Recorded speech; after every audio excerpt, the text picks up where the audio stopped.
ಮಟ್ಟಕ್ಕೂ ನೋಡಬೇಕು. ನಾವು ಬರೀ ನೋಡ್ಕೊಂಡು ಹೋದ್ರಾಗಲ್ಲ, ಈಗ 100% ಬಂದರೆ ಏನೇನು ಕೆಲಸಗಳಾಗಿದೆ ಅನ್ನೋದನ್ನ ಕಣ್ಮುಂದೆ ನಾವು ನೋಡ್ಬೋದು. ಹಾಗಾಗಿ ಕಳೆದ ಈಗ ಒಂದು 6 ತಿಂಗಳಿಗೂ ಯಾವಾಗ ನಾವು ಕ್ಯಾಬಿನೆಟಲ್ಲಿ ಅಪ್ರೂವ್ ಮಾಡಿ ನಾವು ಮುಂದಿನ ಸಂಪೂರ್ಣವಾದ ಕೇಂದ್ರ ಸರ್ಕಾರ ಅಲ್ಲ 50% ಶೇರ್ ರಾಜ್ಯ ಸರ್ಕಾರದ್ದು, 50% ಶೇರ್ ಕೇಂದ್ರ ಸರ್ಕಾರದ್ದು. ಹಾಗಾಗಿ 50-50. ಹಾಗಾದರೆ ನಾವು ಯಾವಾಗ ರಾಜ್ಯ ಸರ್ಕಾರದ್ದು ಶೇರನ್ನು 22 ಕೋಟಿಯಿಂದ ರಾಜ್ಯ ಸರ್ಕಾರದಲ್ಲಿ ಕ್ಯಾಬಿನೆಟಲ್ಲಿ ಅಪ್ರೂವ್ ಮಾಡಿಕೊಂಡ್ಮೇಲೆ ಕೆಲಸ ಶುರುವಾಗಿ ದೊಡ್ಡ ಕೆಲಸ ಮಾಡಿದ್ದಾರೆ. ಆ ಕೇಂದ್ರ ಸರ್ಕಾರದ 50% ದುಡ್ಡು ಸಹ ಬಿಡುಗಡೆಯನ್ನು ಮಾಡಿದ್ದಾರೆ.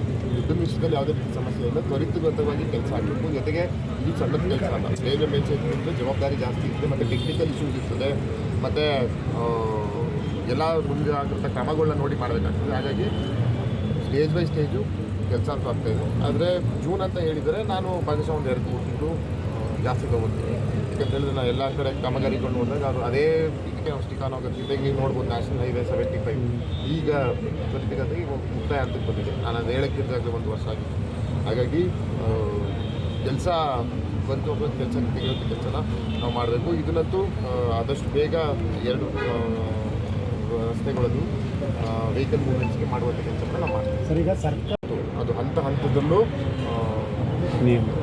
ನಿಯಮ ಪಾಲನೆ ಮಾಡಿ ಮಾಡಬೇಕು. ಹಾಗಾಗಿ 7 ದಿನದಲ್ಲಿ ಅವರು ಫೆಸಿಲಿಟಿ ಏನು ಬರ್ತದೆ ಅಂತ ರಿಪೋರ್ಟ್ ಕೊಟ್ಟು ಅದ್ರ ಮೇಲೆ ಸಂಬಂಧಪಟ್ಟ ಮೇಲಧಿಕಾರಿಗಳು ಗಮನಕ್ಕೆ ತೊಗೊಬಂದು ಏನೇನು ಮಾಡುವಂಥ ಕೆಲಸವನ್ನು ಮಾಡ್ತೀವಿ.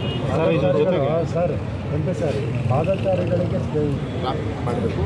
ಆ ಗರ್ಡರ್ ಬೋರ್ಡ್ ಫಿಕ್ಸ್ ಮಾಡಿ ದೊಡ್ಡ ಜವಾಬ್ದಾರಿ ಆಗೈತೆ ಅದು.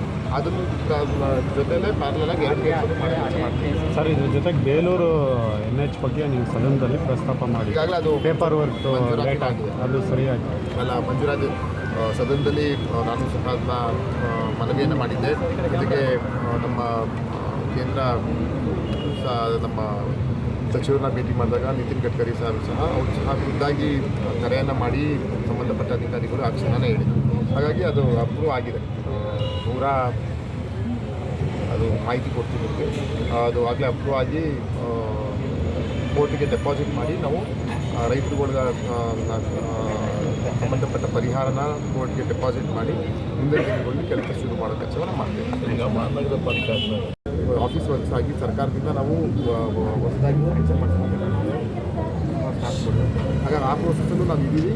ಯಾವುದೇ ರೀತಿಯ ಸಾರ್ವಜನಿಕರಿಗೆ ವಾರ್ಡ್ನ ನಾಗರಿಕರುಗಳಿಗೆ ಸಮಸ್ಯೆ ಆದ ರೀತಿಯಲ್ಲಿ ಮಾಡುವಂಥ ಕೆಲಸವನ್ನು ಮಾಡಿ ಮುಂದಿನ ವಾರದಲ್ಲಿ ನಾನು ಸಹ ಪಾಲಿಕೆಗೆ ಹೋಗಿ ಯಾಕೆ ಏನು ಸರಿಪಡಿಸ್ಕೋಬೇಕು, ಏನು ಸಮಸ್ಯೆಗಳಿದೆ ಅನ್ನೋದನ್ನು ಗಮನಾರ್ಹ ಕೆಲಸ ಮಾಡ್ತೀವಿ. 3 ವರ್ಷ ಯಾವುದೇ ಗ್ರಾಂಟ್ಸ್ನ ಕೊಡಲ್ಲ ಅಂತೇಳಿ ರಾಜ್ಯ ಸರ್ಕಾರ ಅದು FDಯಿಂದ ಮಾಹಿತಿ ಕೊಟ್ಟಿದ್ದಾರೆ.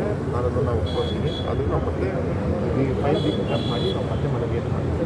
ಹಾಗಾಗಿ ಜಿಲ್ಲಾ ಮಂತ್ರಿಗಳು ಸಹ ಇದ್ರ ಬಗ್ಗೆ ಗಮನ ಹರಿಸಿದ್ದಾರೆ.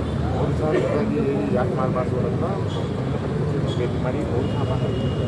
ಮುಂದಿನ ದಿನಗಳಲ್ಲಿ ಅದನ್ನ ಮುಖ್ಯಮಂತ್ರಿಗಳ ಗಮನಕ್ಕೆ ಇವತ್ತು ನಮ್ಮ NR ಸರ್ಕಾರದಿಂದ ಏನು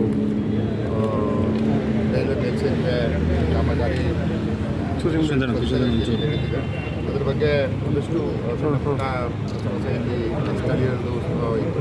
ಹಾಗಾಗಿ ಇವತ್ತು ಖುದ್ದಾಗಿ ಬಂದು ಸ್ಥಳೀಯರ ಜೊತೆ ಅಹವಾಲನ್ನು ಕೇಳಿ ಸಂಬಂಧಪಟ್ಟ ಅಧಿಕಾರಿಗಳ ಜೊತೆ ಭೇಟಿ ಮಾಡಿ ಏನೇನಾಗಬೇಕು, ಯಾವಾಗ ಇದು ಕಂಪ್ಲೀಷನ್ ಆಗುತ್ತೆ ಅನ್ನೋದನ್ನ ಒಂದು ಪರಿಶೀಲನೆ ಮಾಡ್ತಾಯಿದ್ವಿ. ಬಹುಶಃ ನಮ್ಮ ರೈಲ್ವೆ ಇಲಾಖೆಯವರು ಜೂನ್ 20-26 ಮುಗಿಸ್ಕೊಡ್ತೀವಿ ಅಂತಾರೆ. ಆದರೆ ನಾನು ಇನ್ನೊಂದು 2 ತಿಂಗಳು ಜಾಸ್ತಿ ಆಗ್ಬೋದು ಅಂತ ನಾನು ಮುಂದೆ ಹೇಳ್ತೀನಿ. ಯಾಕಂತ ಹೇಳಿದ್ರೆ ನಾವು ಜೂನ್ 26-26ಕ್ಕೆ ಅಂತ ನಾವು ಸಣ್ಣ ಪುಟ್ಟ ಯಾವುದಾದ್ರೂ ಅಡೆತಡೆ ಬಂದರೂ ಒಂದು 2 ತಿಂಗಳು ಅದಾದ್ಮೇಲೆ ಅದು ಮಳೆಗಾಲದ ನಂತರ ಸಂಪೂರ್ಣವಾಗಿ ರೈಲ್ವೆ ಮೇಲ್ಸೇತುವೆ 2 ಭಾಗನೂ ಓಡಾಟಕ್ಕೆ ನಾವು ತೆರೆ ಮಾಡಿಕೊಟ್ಟಿಕ್ಕೆ ಎಲ್ಲ ರೀತಿಯ ಅನುವನ್ನು ಮಾಡಬೇಕಾಗ್ತದೆ. ನಮ್ಮ ಜವಾಬ್ದಾರಿ ಕೂಡ ಆಗ್ತದೆ.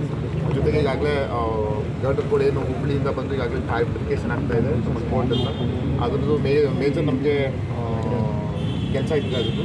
ಅದಾದಮೇಲೆ ಫ್ಯಾಬ್ರಿಕೇಷನ್ ಎಲ್ಲ ಅಸೆಂಬಲ್ ಆದಮೇಲೆ ಮತ್ತೆ ಒಂದು ಇನ್ಸ್ಪೆಕ್ಷನ್ ಬಂದು ಅವರು ರಿಪೋರ್ಟ್ ಕೊಟ್ಟ ನಂತರ ಗರ್ಡರ್ ಫಿಕ್ಸ್ ಮಾಡುವಂಥದ್ದು ಏನೇನು ಮಾಡೋದು ಈ ಕಡೆ ಮಾಡಿದ್ದಾರೆ ರೈಟ್ ಸೈಡ್ಗೆ ಅದೇ ರೀತಿ ಫಿಕ್ಸ್ ಮಾಡುವಂಥ ಕೆಲಸವನ್ನು ಅವರು ಮಾಡ್ತಾರೆ. ಜೊತೆಗೆ ಇಲ್ಲಿ ಸರ್ವಿಸ್ ರೋಡ್ ಲ್ಯಾಂಡಿಂಗ್ ವಿಷಯದ ಬಗ್ಗೆ ಸ್ಥಳೀಯರು ತಾಂತ್ರಿಕವಾಗಿ ಸರ್ ಅದು ಲ್ಯಾಂಡಿಂಗ್ ಇದು ಈಗ ಸರಿಪಡಿಸ್ಬೇಕು. ಈಗಿರೋದು ವಾಲ್ ಹಾಕಿ ಕೆಲಸ ಮಾಡ್ತಾರೆ.